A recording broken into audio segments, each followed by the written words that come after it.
Bienvenidos, bienvenidas, bienvenides al inicio de la cuarta temporada del podcast oficial de la SEDATU, Voces del Territorio. Es un gusto reencontrarnos en este espacio donde compartimos el trabajo de la secretaría más joven del Gobierno de México durante el sexenio de la Cuarta Transformación. Este primer episodio de la cuarta temporada, platicamos con el secretario Román Meyer Falcón y la arquitecta Gabriela Carrillo, quienes nos comparten cómo fue el proceso de construcción del Parque del Jaguar, así como los retos y desafíos a los que se enfrentaron para hacer esta obra emblemática ubicada en Tulum, Quintana Roo. ¡Comenzamos! Secretario, vamos a empezar remitiéndonos al momento en que te dijeron: este es el proyecto del Parque del Jaguar, esto es lo que se va a hacer y tú vas a hacer cargo de ese proyecto, la SEDATU se va a hacer cargo de ese proyecto a través del PMU. Y platíquenos así muy relajado, ¿qué fue lo que en ese momento pensaste? ¿Cuáles fueron tus expectativas o qué fue lo que Román visualizó en ese momento? Fue en el 2020 cuando ya el presidente, en una definición que iba avanzando con Fonatur de dónde tendrían que estar las estaciones, se determinó que una de las estaciones del Tren Maya tenía que parar en Tulum y que tenía que parar en las aproximaciones de la zona arqueológica.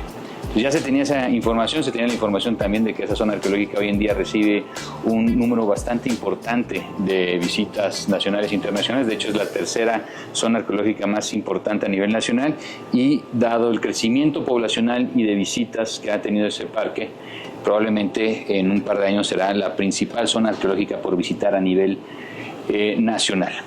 Entonces, en el 2020, el presidente pone sobre la mesa el tema del parque, de hacer la definición de cómo atender este tema, quién tendría que hacerlo, y se generan en esos momentos ciertos vacíos. El presidente hace una solicitud a un equipo de trabajo donde estaba Fonatur, estaba nosotros, estaba Semarnat. En ese entonces todavía no estaban los compañeros de la Sedena presentes, y yo hice la solicitud al presidente que fuera la secretaría quien llevara a cabo el plan maestro, la ejecución de la infraestructura y todo el proyecto en su conjunto como el vínculo con la estación. Eso debió haber sido en una reunión en económico. No lo resolvió en ese momento. En la siguiente reunión entonces dijo sí, y en ese momento fue que empezamos a generar un anteproyecto conceptual internamente con algunos arquitectos para poder tener material, propuesta de cómo poder atender la conformación de este parque, cómo podía acrecentar el parque, o sea, crecer en radio, y cómo se podría vincular el parque con una posible estación que no sabíamos en ese momento físicamente dónde se iba a situar. ¿Cómo se inicia con todo cuáles fueron los principales retos en ese momento? En ese momento, quien era gobernador de Quintana Roo pone sobre la mesa la entrega de unos terrenos que tenía el gobierno de Quintana Roo, que era la aeropista o antigua aeropista, que eran propensos de que se pudieran sumar por la aproximación inmediata al parque. Tenemos, digamos, el cruce carretero que termina siendo una barrera sobre la delimitación del parque, pero teníamos esos 300 hectáreas más y sabíamos que de alguna forma, si se sumaban, este eje de comunicación podía, digamos, llevarnos a la conexión a una posible estación, que no sabíamos. Entonces se toma la decisión de que el gobierno del estado iba a ceder a compensación de otros terrenos. Esos en particular, se llega a la negociación, se suman, y eso nos permite de alguna forma ya tener una poligonal de un plan maestro. Entonces se define cuáles son las actividades que hoy en día tenemos dentro del parque, qué otras actividades se deberían de tener en el parque. O sea, se hace un plan maestro, una evaluación de un plan maestro de flujo de turistas, población, edad, capacidad financiera, qué es lo que busca la gente que viene a Tulum o a la Riviera Maya, y con eso se va esbozando cada vez más cómo podría generarse ese parque, el concepto, las actividades complementarias para tratar de darle un uso continuo al parque, no solamente restringido a un horario de apertura y cierre de la zona arqueológica, sino entender que la zona arqueológica es un elemento al centro que ocupa aproximadamente el 15% del parque, pero tenemos otro 85% que no es la zona arqueológica, pero que también tiene actividades ya hoy en día para turistas, y tenemos pues un conjunto de hoteles, muchos de ellos son posesionarios, también ya con actividades al interior del parque. Y si lo escucharan los turistas, las personas que van a escuchar estos podcasts y la gente que lo sigue en redes sociales, ¿qué les diría? ¿Qué es lo que pueden encontrar en este parque o qué es lo que, a lo que se abocó esta arquitectura social? Yo creo que es un tema de ordenamiento y de seguridad, porque cuando nosotros recién llegamos al parque, lo primero que nos llamó mucho la atención, yo había ido a ese parque anteriormente, pero nunca bajo esta administración y nunca bajo el mandato de arregla esto, ¿no? Es que tenías un acceso que es hoy en día, y está por dejar de ser, extremadamente caótico. Estás llegando a la principal o futura principal zona arqueológica del país, o sea, la principal ventana de México al mundo, en materia, digamos, de cultural, histórica, antropológica, ¿no? Y no hay una lógica de cómo acceder al parque. Llegas y hay un caos, gente que te empieza a vender boletos por todos lados, no sabes bien cómo entrar, dónde te estacionas, cómo compras, o sea, hay una desorganización completa, y esa desorganización genera una falta de seguridad al usuario. Y esa falta de seguridad al usuario, ya sea nacional o internacional, pues afecta tanto la imagen del país como la operación del propio parque. También tenemos o nos encontramos ya instancias del gobierno federal que ya operaban el parque, pero que operaban en una lógica de no comunicación.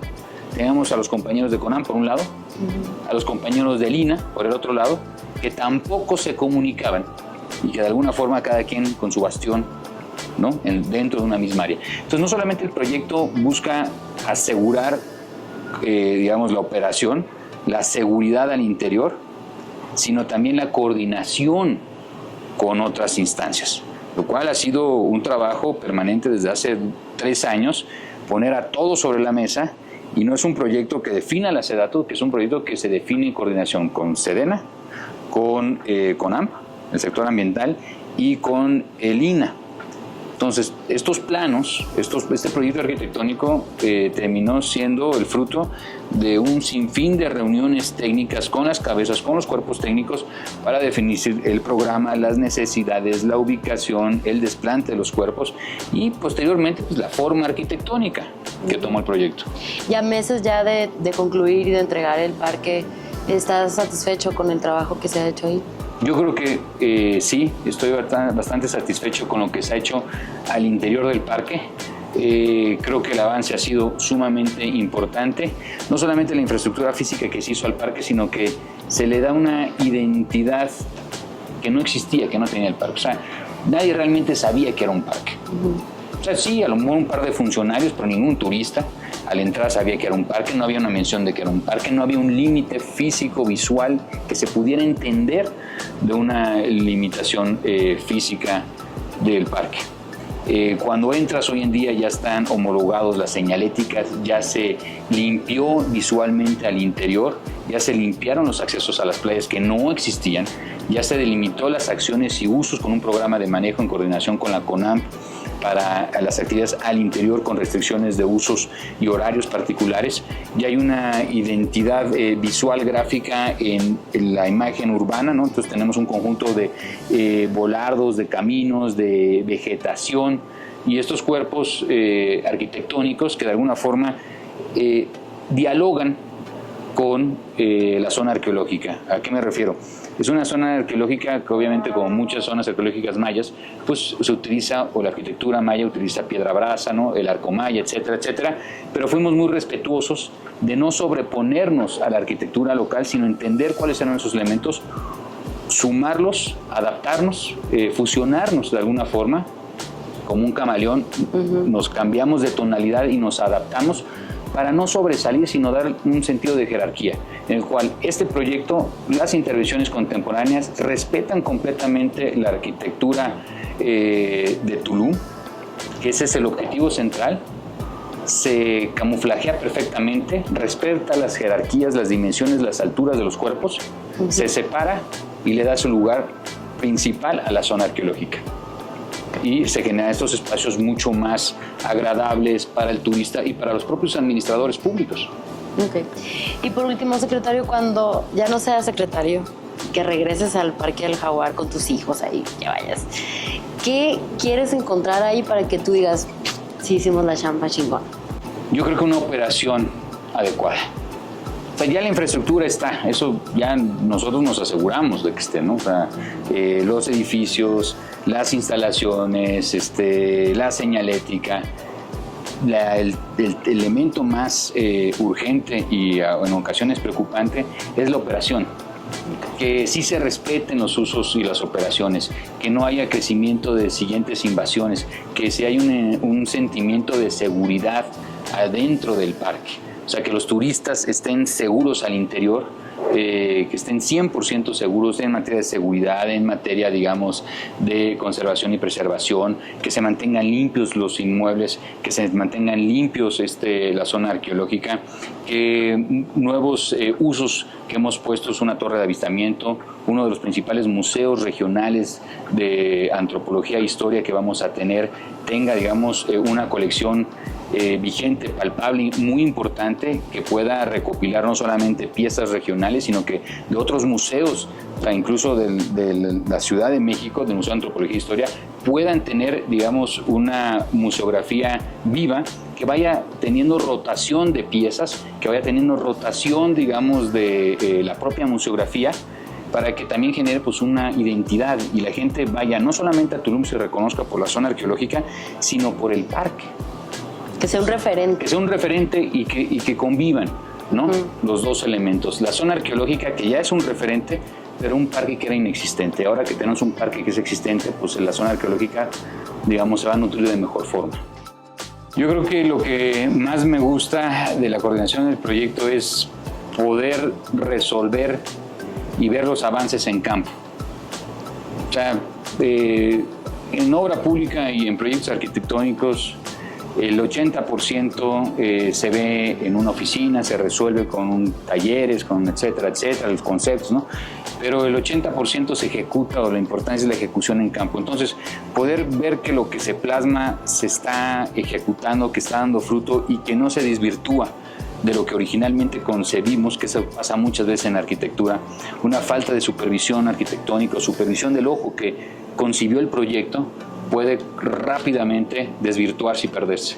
Entonces es muy importante el seguimiento, porque arquitecto que no dé seguimiento a la obra, pues no está logrando su función.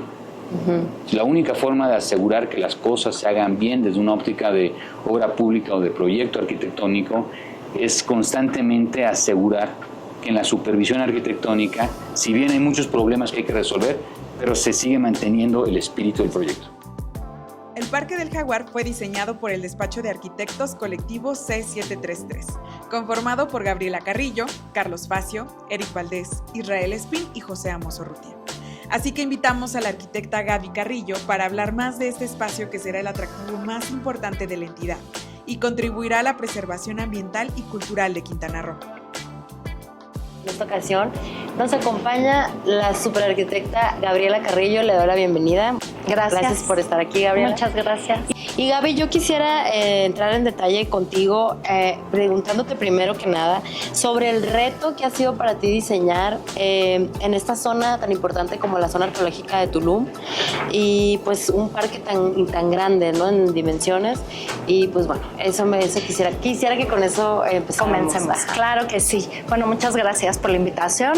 Creo que lo más importante, me gustaría comenzar diciendo que era imposible intervenir en un sitio como este sin tener la voz y la presencia de un grupo interdisciplinario de expertos de altísimo nivel, académicos, voces desde el mundo de las ciencias, de la cultura, de la antropología, por supuesto del universo más cercano al urbanismo, al paisaje y a la arquitectura y a las ciencias naturales. Consolidar ese grupo fue de suma importancia porque era muy complejo entender cuáles eran las acciones, las labores y los ejes en los que había que intervenir este lugar. Y creo que en esa línea me gustaría destacar que yo, pues probablemente solo soy la representante de, específicamente de un grupo también de arquitectas y arquitectos que hemos consolidado este proyecto a lo largo de estos casi 3 años, puede ser, ¿no? A finales del 2021 comenzamos esta labor, y que trazó 3 ejes muy importantes, ¿no? El primero, que surge de esta necesidad de delimitar, de simbolizar, de dignificar de alguna manera un territorio natural protegido de alto valor ambiental. El segundo era ante la necesidad de cómo amplificar los territorios para el hábitat del jaguar, era entendiendo estas líneas de desarrollo urbano, cómo poder ampliar este territorio natural protegido. Y el último era, una vez entendiendo la complejidad de este sitio, de la mano de la parte medioambiental, de la parte arqueológica, con el sitio arqueológico de Tulum siendo el 3er sitio más visitado al día de hoy en este país, de una escala menor si lo comparamos contra Teotihuacán o Chichén Itzá, en temas de metros cuadrados, no necesariamente de ese valor arqueológico y también antropológico, ¿no? En todas las líneas, era cómo ordenar un territorio, ¿no? Qué intervenciones hacer, buscar siempre las acciones mínimas necesarias para lograr estos 3 ejes, y desde ahí pues era imposible trazarlo desde una visión arquitectónica, sino más en este vínculo que conecta todas estas vertientes, incluidas, y uno muy importante, ¿no? Todo el tema subterráneo, de los ríos subterráneos, de la arqueología, de la espeleología y de toda esta traza compleja, cultural, social, arqueológica, antropológica y ecológica. Y bueno, y al final, ¿cómo podrías describirnos cuáles fueron las intenciones de diseño al final en todo el...? Pues mira, las intenciones de diseño al final, yo siento que se retranquearon un poco.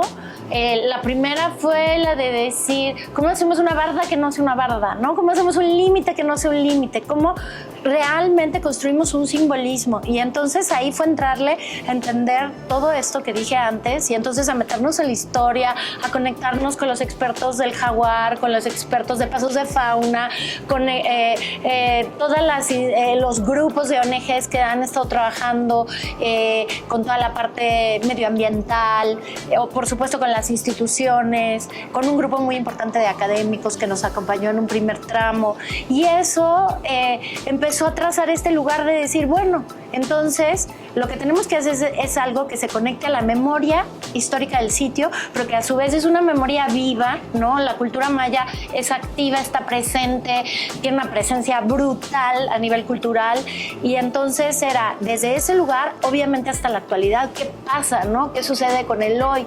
¿Qué está sucediendo en este lugar? ¿Cuál es la visión? ¿Cuál es este espíritu del futuro de Tulum, no? ¿Es este absoluto ultraturístico de sol y playa, o sí queremos construir esta imagen de un destino pues con toda la complejidad que realmente tiene? Entonces, pues una pieza clave fue definitivamente todos estos albarradones mayas, toda esta visión casi invisibilizada, ¿no? De estas huellas que ha dejado la historia de una cultura en un territorio donde ha construido una empatía maravillosa entre la relación de la humanidad o esa humanidad con el territorio, ¿no? Y eso es una simbiosis, y difícilmente hoy, desgraciadamente, los desarrollos tanto urbanos como arquitectónicos tienen esa conectividad. Entonces fue aprender de esas cosas simples como apilemos piedra. ¿De dónde saco la piedra? De ahí. ¿Va pegada? No. ¿Se puede quitar y poner? Sí. Apilo un poco de sascar y se hace un camino blanco. ¿Qué son esos acbés? Son unos caminos que los mayas trazaron a lo largo del territorio para conectar las civilizaciones, y eran miradores, eran puntos que surgían desde un nivel 0 hasta casi 2 metros de altura. Entonces de ahí pues los acbés, ¿no? Podrían convertirse en edificios, también en este vínculo muy importante de hacer las pocas incisiones arquitectónicas que tuvieran que desarrollarse fueran acciones estrechamente vinculadas al paisaje, con una conciencia absoluta del tema de la movilidad de agua, el tipo de suelo, la geología, que es un lugar fantástico en la península de Yucatán, único en el territorio. O sea, en ese lugar se extinguieron los dinosaurios, en ese lugar cayó este meteorito. Abajo de estos 300 kilómetros de ríos subterráneos hay una cultura entera, pero hay toda una relación entre el paisaje, la vegetación, el tipo de suelo, los cenotes, el inframundo cultural, y esas fueron las líneas como para decir, invisibilizarnos, desaparecer, correr el riesgo de pasar desapercibido y actuar desde una lógica medioambiental, con infraestructura de bajo mantenimiento, con uso de materiales locales, con esta inteligencia de aprovechamiento de cultura vernacular, y también con ciertas audacias silenciosas para gestionar flujos, problemas, densidad de población, que decía de número de visitantes, y sobre todo territorios que ya estaban intervenidos hasta ese momento y que nosotros buscamos que darle otro uso y buscar un nuevo propósito. Y Gaby, por ejemplo, imagina que nos están escuchando personas que no conocen el parque, turistas, gente que dice, quiero ir, que ven, o sea, en redes sociales, que quiero conocer. ¿Cómo les describirías tú qué encontrarían en el parque? Bueno, a primera vista, pues digamos que el lugar evidente para cualquier visitante es el maravilloso sitio arqueológico, ¿no? Y ese, pues no hay que decir más. El siguiente, pues, son las playas, que son unas playas maravillosas, con una arena espectacular, con una vista hacia un arrecife, donde puedes tomar una lancha y encontrar mantarrayas y tortugas nadando ahí a pocos metros de la playa. Tienes desde el punto de vista de esa lancha la vista al sitio arqueológico, y bueno, pues es sin duda un territorio muy privilegiado. Nosotros sumamos a esto una diversidad de acciones que ya existían y que un parque natural se permite desde este lugar de protección, como ampliar una serie de senderos que lograron conectar antiguas estructuras arqueológicas que existían vinculadas a esta estructura del castillo y de estos miradores, pues finalmente defensivos, que tenía esta cultura de Tancay y Tulum.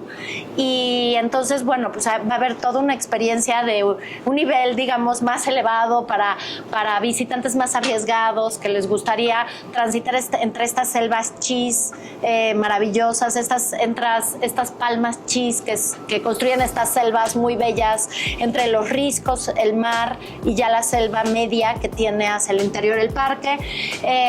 Se ha amplificado en ese sentido pues la diversidad de servicios turísticos, ¿no? La posibilidad de acceder a servicios sanitarios, a bebederos, a zonas de descanso, a distintos miradores que no solo pongan sus ojos en la playa, pero también en la importancia de la selva y del mangle, que es un lugar muy, muy, muy importante como sistema. Luego, pues a conectar esta diversidad de escenarios, ¿no? En el parque tenemos aguadas, que es un sistema natural de elementos de agua que se construyen por el tipo de suelo, una serie de observatorios y de puntos de miradores importantes, un recorrido muy importante con un museo trabajado con el INA sobre la costa oriental, que es un tipo de arquitectura y de cultura muy específica en toda esta costa oriental de la península. Y soportar y reforzar todo el tema de los servicios de las instituciones que están y que estarán operando el parque, que es pues la CONAMP, el INA, GAFSACOM, por ahí está la Guardia Nacional, como en el tema de la protección, Profepa, y en esa línea cumplir este lugar conjunto, hasta llegar incluso a la nueva ciclovía y a esta nueva forma de conectarte por distintos senderos. Y bueno, eso creo que de alguna manera diversifica la experiencia al visitante, le ofrece otros puntos de vista y nuevos lugares para visitar y pensar que Tulum no es solamente un lugar para visitar el sitio arqueológico que va a tener mucha gente y las playas, sino incluso puntos como el Faro, que estaban antes abandonados y que era un punto que ya existía, es un punto de observación donde incluimos una cámara oscura, como para ver la perspectiva del mar desde otro punto de vista. En fin, diversificar la oferta para el visitante y amplificar su estancia en días, pero también en experiencia. Y por último, si tuvieras que definir al Parque del Jaguar en una palabra. Ay, silencio, puede ser. Que no es, pero a mí me gusta pensar que puede ser silencio. Al final pensamos que la buena arquitectura es aquella que tiene la posibilidad de ponerte en un lugar en el que no pudiste haber estado antes, pero que te permite hoy reconocer las bellezas que ya existen, ¿no? Y esa arquitectura al final tendría que desaparecer y tendría que minimizar su presencia, y eso es, dentro de las acciones arquitectónicas, pues construir todas unas azoteas habitables, dotadas de paisaje, que a su vez hicieran una reducción importante en los niveles térmicos, y vinculado a eso está el tema de los riscos. O sea, los riscos esos senderos ya estaban. Eran unas rutas de conectividad entre Tancá y Tulum que parecieran una sola civilización por su cercanía, pero que eran dos lugares con cierta conectividad, con una serie de albarradones que ya están trazados y registrados, pero encubiertos por la selva, con una paleta vegetal muy específica que no es la de la selva media que está hacia el interior, sino estos bosques de la palma chit, que es muy, muy específica y protegida, la zona de Mangle, que es este lugar, y luego estas incisiones arqueológicas que ya existían. Entonces, finalmente, creo que desde el reconocer la topografía, desde poder encontrar estos lugares de silencio, desde recordar cómo los mayas en esta arquitectura de la costa oriental eran estas cajas precisas, ortogonales, silenciosas y muy simples, con óculos mínimos para asomarse, y a partir de eso enmarcar el horizonte, reconocer el paso del viento, ponerlo en crisis y voltear a ver la selva. Entonces, ahí está todo, ¿no? Entonces, fue recorrer mucho, desde el dron, desde el peatón, desde distintos ojos arqueológicos, paisajistas, la visión de nuestro paisajista de decir, no solo jerarquicemos el mar, no solo jerarquicemos la mirada a la distancia, sino también piezas vegetales que ya existen ahí, y que es importante construir una banca y que eso genere una conciencia al visitante de, ¿por qué me tendré que sentar aquí? ¿No? Y entonces es volver la conciencia a esta condición básica de tránsitos y demoras, donde sentarse a contemplar se vuelve una acción profundamente poética y profundamente arquitectónica también. En esta administración, la SEDATU logró ser otra y garantizar justicia social a las comunidades más olvidadas del país. Estos extraordinarios resultados son gracias al compromiso de un equipo de profesionales que aman lo que hacen. No se pierdan los siguientes episodios de esta cuarta temporada. Hemos preparado muchas sorpresas para ustedes y les recomendamos activar las alertas y seguir los próximos episodios en Spotify, Apple Podcast y en YouTube. Pasen la voz, la transformación del territorio ya es un hecho y sigue avanzando. Una producción de Sonora Horta y Ana Laura Ruiz. En cámaras, Marco Villanueva. Reporteando, Rebeca Carballo. Guión de Ana Laura Ruiz.